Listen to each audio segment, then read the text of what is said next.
பட்டியில் டாஸ்மாக் கடையை மூடக்கோரி போராட்டம் நடத்திய வைகோ உள்ளிட்டோர் மீது போடப்பட்ட வழக்குகளை வாபஸ் பெற வேண்டும் என்று விடுதலை சிறுத்தைகள் கட்சித் தலைவர் தொல் திருமாவளவன் வலியுறுத்தியுள்ளார். தருமபுரியில் 3 கிராமங்களை பட்டப்பகலில் 6 மணி நேரம் சூறையாடி பண்டபாத்திரங்களை அடித்து நொறுக்கி கொள்ளையடித்துவிட்டு பின்னர் தீ வைத்து கொளுத்தி வெறியாட்டம் போட்டுவிட்டு கலைந்து சென்ற வரையில் காவல்துறை கைகட்டி நின்று வேடிக்கை பார்த்தது.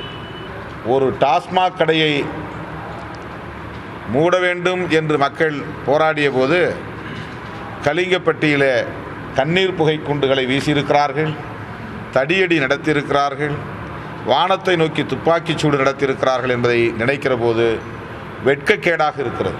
அரசின் நிலைப்பாடும் காவல்துறையின் அணுகுமுறையும் எவ்வளவு அருவருப்பாக இருக்கிறது என்பதற்கு இது ஒரு சான்று. தமிழக அரசின் இத்தகைய மக்கள் விரோத போக்கை விடுதலை சிறுத்தைகள் மிக வன்மையாக கண்டிக்கிறது. மக்கள் மீதே வைகோ அவர்கள் உட்பட 52 பேர் மீது கொலை முயற்சி வழக்கு பதிவு செய்திருப்பது வன்மையான கண்டனத்திற்குரியது. அந்த பொய் வழக்கை அரசு திரும்பப் பெற வேண்டும்.